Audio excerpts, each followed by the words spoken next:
Hello everyone. So my name is Yuvraj Singh Khurana, MBBS student, your medico paji, your microbiology as well as anatomy mentor.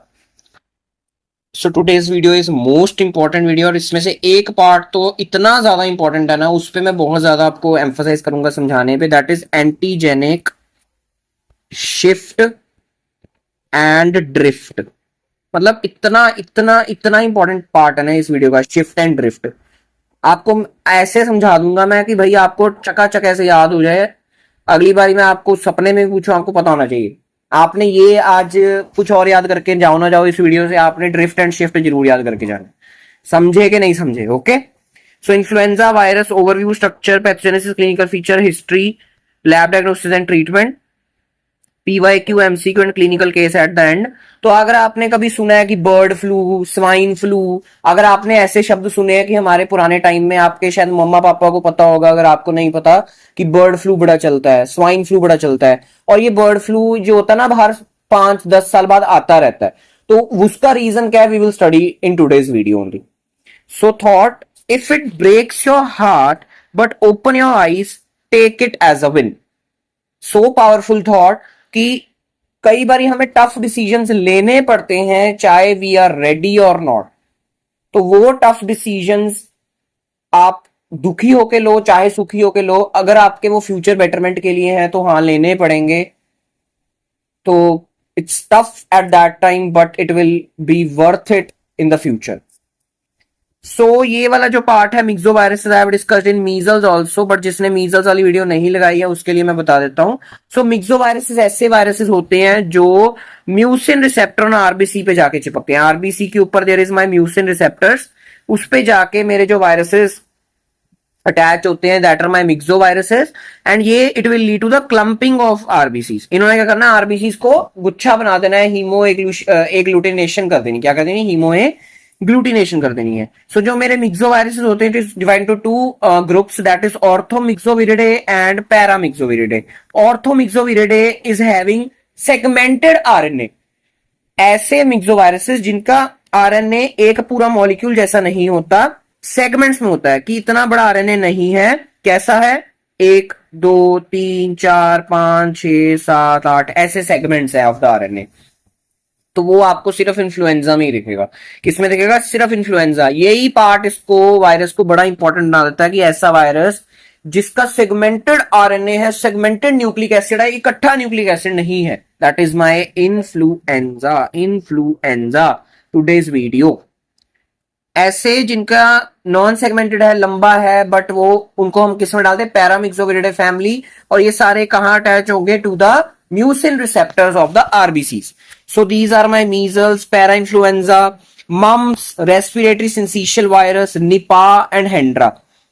So जो मेरा ये जो viruses होते हैं ना, myxoviruses, they are enveloped viruses, and इनके envelope के ऊपर there is my 2 proteins, that is my haemagglutinin and neuraminidase. Haemagglutinin and neuraminidase. Haemagglutinin is represented as HA and neuraminidase is represented as Na. तो जो मेरा influenza है, इसके पास हीमोग्लूटिनिन भी है और न्यूरामिनिडेज भी है। पैरा इन्फ्लुएंजा के पास भी दोनों है, मम्स के पास भी दोनों है। मीजल्स के पास सिर्फ हीमोग्लूटिनिन है, न्यूरामिनिडेज नहीं है। और रेस्पिरेटरी सिंसिशियल वायरस के पास दोनों ही नहीं है। Very important, very important. Influenza virus is having 4 genera A, B, C, D. Structure क्या है? एनवेलप्ड वायरसेस है और सिंगल स्ट्रैंडेड आरएनए वायरसेस है। और ये जो मेरा इन्फ्लुएंजा A एंड B है, इसके 8 आरएनए सेगमेंट्स होते हैं। मैंने क्या बोला है? It is N segmented RNA virus. तो इसके कितने कितने सेगमेंट्स हैं? 8 आरएनए सेगमेंट्स हैं। और इन्फ्लुएंजा C एंड D के कितने हैं?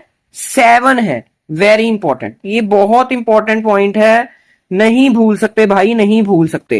A and B 8, C and D 7, C and D 7, ठीक है। Viral proteins, non structural NS1 and NS2, non structural 1 protein and non structural 2 protein. Structural कौन कौन से हैं? Na and HA, that is neuraminidase and hemagglutinin. M1 and M2 that is matrix protein 1 and matrix protein 2। अभी आपको diagram में बताता हूं।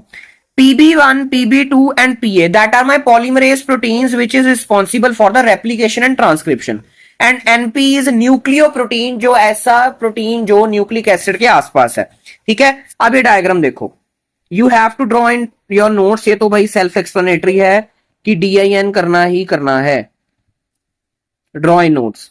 तो ये क्या है, मेरा स्फेरिकल प्यारा सा वायरस है। ठीक है, ये मेरे को पर्पल जो मैंने ये रंग बिरंगा सा बनाया है, this is my matrix protein 1, ये देख रहे हो पर्पल कलर का। और ये जो ग्रीन कलर का है that is my matrix protein 2, जो अंदर बाहर चीजें करने के लिए हेल्प करेगा, matrix protein 2 which forms an ion channel, very important. उसके बाद ये जो लाल रंग का मैंने बनाया है, दिस इज माय हीमोग्लूटिनिन, एंड ये जो ब्लू कलर का गोले सा मैंने बनाया है दैट इज माय न्यूरामिनिडेज, दोनों होता है इसके पास। अब जो मेरा हीमोग्लूटिनिन है, it will bind to the mucin और sialic acid receptors on the respiratory epithelial cells, lead to the viral entry. ये जो मेरा हीमोग्लूटिनिन है,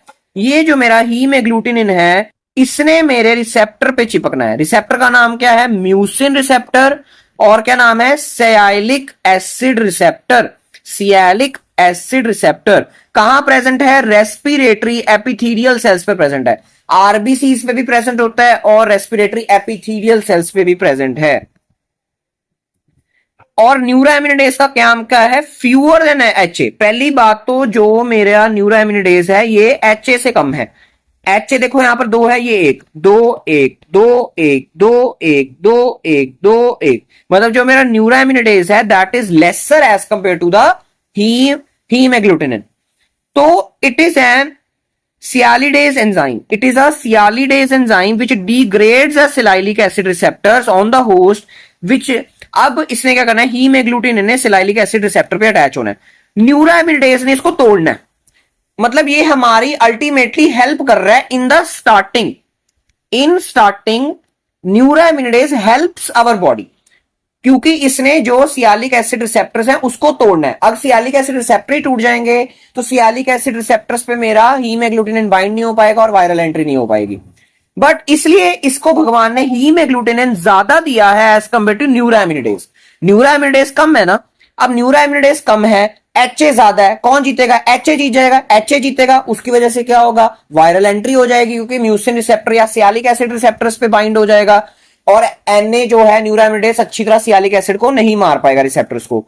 ठीक है, अब हो गई वायरस की एंट्री। अब क्या करता है, बाद में ये मेरा neuraminidase helps in the release of the virus from infected cells. मैंने क्या बोला, न्यूरामिनिडेज सिर्फ स्टार्टिंग में हमें हेल्प करता है, बाद में इसने सेल को ही हेल्प करना है, सॉरी वायरस को ही हेल्प करना है। और ये वायरस की एग्जिट को फ्रॉम द इंफेक्टेड सेल आसान कर देता है, ताकि वो वायरस और इंफेक्शन दूसरे सेल्स तक पहुंचा सके। So neuraminidase helps in only starting but not in end, ultimately increasing the infection. इसलिए भगवान ने इसको न्यूरामिनिडेज कम दिया है, हीमोग्लूटिनिन ज्यादा दिया, ताकि वायरल एंट्री आसान हो सके और ये रिसेप्टर को ना तोड़ सके। Antigenic subtypes is based on the HA and NA। अच्छा, एक पॉइंट रह गया कि ये देखो मैंने कितने सेगमेंट्स बनाए RNA के, 1 2 3 4 5 6 7 8, सो 8 सेगमेंट्स बनाए हैं। सो this is my influenza A, और B भी हो सकता है but most common is A। अब एंटीजेनिक सबटाइप्स, अब इन्फ्लुएंजा जो A है उसके आगे जो बेसिकली क्या कहते हैं, बेसिकली आगे कितने सबटाइप्स हैं, 8H सबटाइप्स है। मतलब उसके कितने हीमोग्लूटिनिन है, 1 से लेके 8 तक। कितने हैं, 1 से लेके 8 तक। और न्यूरामिनिडेज कितने हैं, 1 से लेके 11 तक। सो बेसिकली कहने की बात क्या है कि अब ऐसा कोई इन्फ्लुएंजा ए वायरस है, उसका जो हीमोग्लूटिनिन है, मान लो वो H2 का है, उसका जो हीमोग्लूटिनिन है H2 है, और Na मान लो, न्यूरामिनिडेज N1 मान लो, तो इस वायरस को हम क्या बोलेंगे, H2N1 इन्फ्लुएंजा ए वायरस, ऐसे बोलना है इसको। ठीक है, जो भी हीमोग्लूटिनिन है, जो भी मेरा न्यूरामिनिडेज है, जो भी मेरा हीमोग्लूटिनिन है, जो भी मेरा न्यूरोएमिनिडेज है, जो नंबर का न्यूरोएमिनिडेज है या जो नंबर का हीमोग्लूटिनिन है, वो आपने उस वायरस को नाम देना है। ठीक है, वो उस वायरस को आपने नाम देना है। इसलिए इसका नाम, इसलिए इसके सबटाइप्स बढ़ जाते हैं, इसलिए इसके सबटाइप्स बढ़ जाते हैं, और ये इसलिए डिफरेंट डिफरेंट पेंडेमिक कॉज करता है। मैंने यहां पर 8 लिखा है, इसको इट इज 18 नॉट 8, मैंने शायद 8 ही बोल दिया, my mistake. So this is 18, this is माई 18। ठीक है, 18 H सब टाइप्स हैं और 11 N सब टाइप्स हैं। न्यूरोएमिनिडेज 11 है और हीमोग्लूटिनिन 18 है। Most of the sub types infect animals and birds but occasionally undergo genetic changes and infect the humans to cause epidemics and pandemics। कैसे ये अपने अंदर चेंज लेके आता है, we will learn in antigenic drift and shift। Influenza B के आगे कोई सब टाइप्स नहीं है, इन्फ्लुएंजा सी के भी नहीं है, और इन्फ्लुएंजा डी तो ह्यूमंस को इन्फेक्ट ही नहीं करता। सो आपने जो मेन इन्फेक्शन है that is due to the influenza A, और वो भी डिफरेंट डिफरेंट हीमोग्लूटिनिन नंबर लेके आएगा या डिफरेंट न्यूरोएमिनिडेज नंबर लेके आएगा, तो एपिडेमिक और पेंडेमिक करेगा। और ये बर्ड्स एंड एनिमल्स को सबसे ज्यादा इन्फेक्ट करता है, बट म्यूटेट करके ये ह्यूमंस को भी इन्फेक्ट करता है। अब म्यूटेशन ये करता कैसे है, how it produces mutation. So it is a antigenic variation, कि कैसे अपने एंटीजन को ये चेंज करता है। So it is a unique property of influenza due to antigenic changes occurring in H and N A peplomers. ये दोनों का पंगा है, हीमोग्लूटिनिन और न्यूरोएमिनिडेज के अंदर अगर चेंज आएगा तो पूरा वायरस चेंज हो सकता है। ओके, अब है दो चीजें, antigenic drift and antigenic shift. मान लो कोई वायरस ए है, मतलब इन्फ्लुएंजा ए वायरस है, ठीक है, इसके पास कोई एच है, H1 मान लो, और N है, N1 मान लो। So this is my H1N1 virus. अब इसने म्यूटेशन करके, म्यूटेशन ये दो तरीके से कर सकता है, या तो एंटीजेनिक ड्रिफ्ट शो करेगा या तो एंटीजेनिक शिफ्ट शो करेगा। अब एंटीजेनिक ड्रिफ्ट क्या होता है, ड्रिफ्ट बोल रहा हूं, D drift, small gradual changes, थोड़े थोड़े माड़े माड़े, इतने प्रॉब्लम कॉज नहीं करने वाले। एंटीजेनिक शिफ्ट सडन, एकदम से घटाक change, major change, problem causing change. ये जो एंटीजेनिक, ये शिफ्ट थी, ये जो एंटीजेनिक ड्रिफ्ट है, it is due to the point mutations, कि एक आधा आरएनए का कोई बेस पेयर चेंज हो गया, ठीक है, उसकी वजह से हीमोग्लूटिनिन एंड न्यूरोएमिनिडेज बाद में चेंज हो गया। ठीक है, शिफ्ट कैसे होगा, पूरा का पूरा जेनेटिक रीअसॉर्टमेंट, पूरा का पूरा आरएनए ही चेंज हो जाएगा। समझ रहे हो, इधर सिर्फ थोड़ा सा आरएनए का पार्ट चेंज हुआ एंटीजेनिक ड्रिफ्ट में, एंड एंटीजेनिक शिफ्ट में क्या, पूरा का पूरा जीन ही चेंज हो गया आरएनए वाला। और ये जो मेरा ड्रिफ्ट है, it is shown by A and B, whereas shift is only shown by A. मतलब खतरनाक वाला जो चेंज है सिर्फ ए ही कर सकता है, और ए के कारण ही इस दुनिया में अभी तक जो पेंडेमिक हुए हैं वो ए ने ही किए हैं, इन्फ्लुएंजा ए ने ही किए हैं। But drift is also shown by the B, A दोनों ने करना है, ए दोनों करेगा। अक्रेंस, ज्यादातर जो कम खतरनाक वाली चीज है वो ज्यादा हो रही है। सो फ्रीक्वेंट क्या है, हर 2-3 साल बाद मेरा एंटीजेनिक ड्रिफ्ट होती है, जो कम खतरनाक है, जो कम खतरनाक है, जो कम खतरनाक है वो ज्यादा हो रहा है, वो ज्यादा हो रहा है, एंड जो ज्यादा खतरनाक है वो कम हो रहा है। That is after every 10 to 20 years बाद एक इन्फ्लुएंजा ए का पेंडेमिक आता है। क्यों आता है, क्योंकि उसने अब एंटीजेनिक शिफ्ट कर ली होती है, उसने अब क्या कर ली होती है, एंटीजेनिक शिफ्ट कर ली होती है। ये देखो एक डायग्राम में लेके आया हूं, ये आपने ड्रॉ इन नोट्स करना है, बिकॉज ये बहुत प्यारा डायग्राम मुझे लगा है।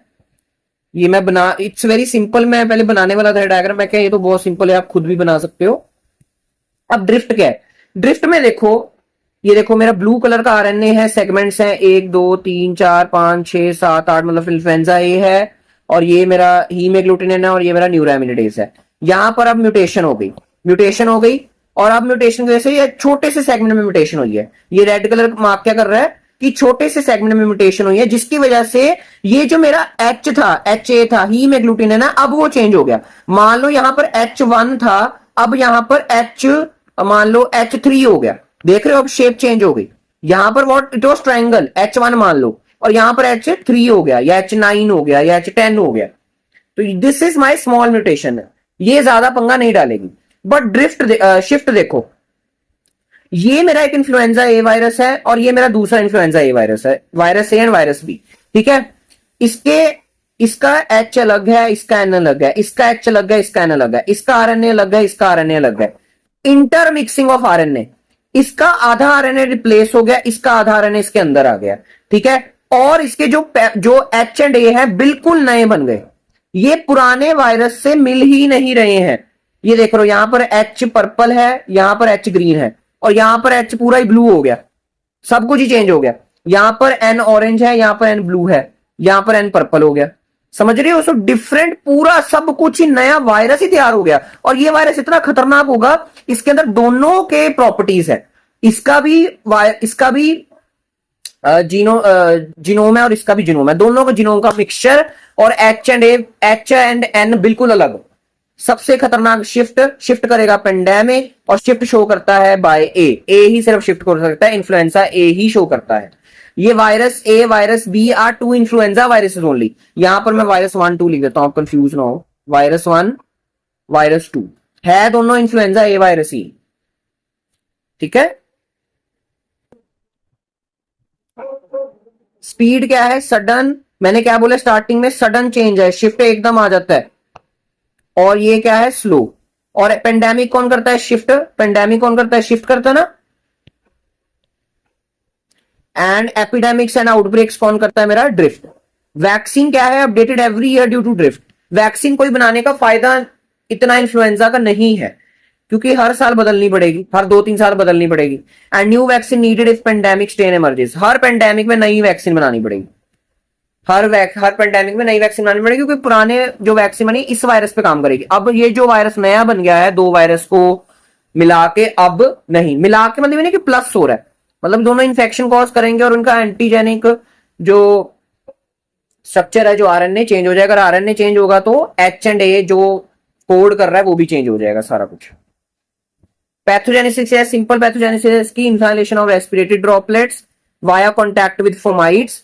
Virus hemagglutinin attached to the salicylic acid receptors on respiratory mucosa, replicates in the infected cells. Very rarely virus spreads to oral respiratory tract infection, and humoral immunity, that is antibodies, provide resistance to the influenza infections. Clinical features क्या है, asymptomatic है, patient को पता भी नहीं लगता इसको हुआ है, because it is very very normal in nature. अगर आता भी है, that is influenza like syndrome, chills, headache, dry cough, fever, myalgia, anorexia, self limiting है ये, सिंपल, रनिंग नोज, ये सारे फीचर्स जो होते रहते हैं। Influenza is a very common infection. जब हम बोलते हैं वायरल हुआ है, तो वायरल का सबसे इंपॉर्टेंट कारण is influenza only. Complications, pneumonia due to secondary bacterial infection. Influenza pneumonia बहुत बहुत बहुत रेयरली करता है, बट इन्फ्लुएंजा आपकी इम्यूनिटी कम कर देगा, जिसकी वजह से बाहर से बैक्टीरिया आके निमोनिया कर सकता है। Myositis, that is inflammation of muscle. COPD, जिस पेशेंट को सीओपीडी है उसकी infection will be worsen. Post influenza Guillain Barre syndrome, which is a most serious complication, कि अब हमारी बॉडी ने जो एंटीबॉडीज बनाई है इन्फ्लुएंजा के अगेंस्ट, वो एंटीबॉडीज जाके हमारी माइलिन शीथ को डिस्ट्रॉय करना शुरू कर गई हैं। That is a गुलियन Barre syndrome, a very serious complication, जो हमारी बॉडी, हमारी एंटीबॉडीज हमारे बॉडी की माइलिन शीथ को ही डिस्ट्रॉय करना शुरू कर देती है। And most common cause of Guillain Barre syndrome is antibody against the Campylobacter jejuni. एक राय सिंड्रोम क्या होता है, राय सिंड्रोम क्या होता है कि जब कोई भी आपको वायरल इंफेक्शन हो, not only influenza, any viral infection, plus आप साथ में एस्पिरिन ले लो, एस्पिरिन ले लो। एस्पिरिन इज एन एनसेड, है ना, not antacid, I said NSAID, that is non steroidal anti inflammatory drug. तो अगर आप एस्पिरिन लेते हो तो it will lead the degeneration of liver and brain. तो क्या होता है, that is degeneration of liver with acute encephalopathy, that is pathology in our brain. Occurring ज्यादातर चिल्ड्रन में होता है आफ्टर टेकिंग एस्पिरिन इनटेक इन वायरल इंफेक्शन। कोई भी वायरल इंफेक्शन हो, नॉट इन्फ्लुएंजा, बट इन्फ्लुएंजा में सबसे ज्यादा देखा जाता है। तो आपने अगर बच्चे को, आपके पास अगर एक चाइल्ड आ रहा है 15-20 ईयर्स का, 10-15-20 ईयर्स का, तो आपने उसको एस्पिरिन अवॉइड करनी है अगर उसको फ्लू है. You can give paracetamol, you can give antihistaminics, but you should क्या, मस्ट अवॉइड एस्पिरिन, क्योंकि it will lead to the serious side effect, that is Reye syndrome. वो सारी जिंदगी के लिए उसका लिवर भी डीजनरेट हो जाएगा and it will lead to the degeneration of the brain also. अब क्या मैंने आपको बोला है कि इसके जो पेंडेमिक्स हैं, एपिडेमिक्स आते रहते हैं, तो ये आपने कोई कुछ नहीं याद करना है. Do not remember, I highly request कि आपने ये नहीं करना है. ये सिर्फ आपको बताने के लिए है कि एपिडेमिक पेंडेमिक आते रहते हैं. जैसे 1889 में H2N8 का पेंडेमिक आया था. H2N8 का पेंडेमिक आया था, है ना, H2N8 का पेंडेमिक आया था. उसके बाद 1990 में H3N8, H1N1. H1N1 का सबसे ज्यादा आया हुआ है, देखो H1N1, H1N1, H1N1, H1N1, H1N1. सबसे रीसेंट जो आया वो भी H1N1 का ही आया है. ओके, और कौन कौन से आए हुए, H2N2, H3N2. ठीक है. अब बर्ड फ्लू जो हम बोलते रहते क्या है, तो मैंने क्या बोला कि इन्फ्लुएंजा जो है, इन्फ्लुएंजा का जो वायरस है, ये एनिमल्स को प्राइमरली इन्फेक्ट करता है, बट एनिमल्स से हमारे अंदर आता है due to mutations, due to genetic reassortment, due to antigenic drift and shift. अब बर्ड्स में क्या है, bird flu strains are highly lethal to the chickens and turkeys, causing severe mortality in chickens. जो बर्ड्स हैं, जो chickens हैं, hence हैं, मुर्गी है और टर्कीज है, इनमें ये सबसे गंदी इंफेक्शन करता है और it will lead to the serious complications in the birds and even death. Birds के लिए बहुत गंदी बीमारी इन्फ्लुएंजा. हमारे लिए तो छोटी मोटा फ्लूस है, बट उनके लिए it's a very difficult disease to tackle. Avian flu multiplies in the intestinal tract of the birds and shed through the feces into the water. And avian flu is a waterborne in birds. हमारे एक बंदे के दूसरे बंदे के अंदर कैसे आता है, रेस्पिरेटरी ड्रॉपलेट्स. बट बर्ड्स में ये रेस्पिरेटरी ड्रॉपलेट्स नहीं फैलता, it will spread through the contaminated water and feco oral route. Birds के अंदर it spread through the feco oral route, okay, but not through the respiratory root.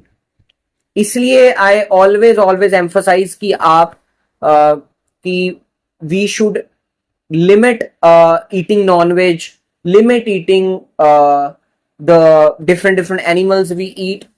एक तो एथिकली इट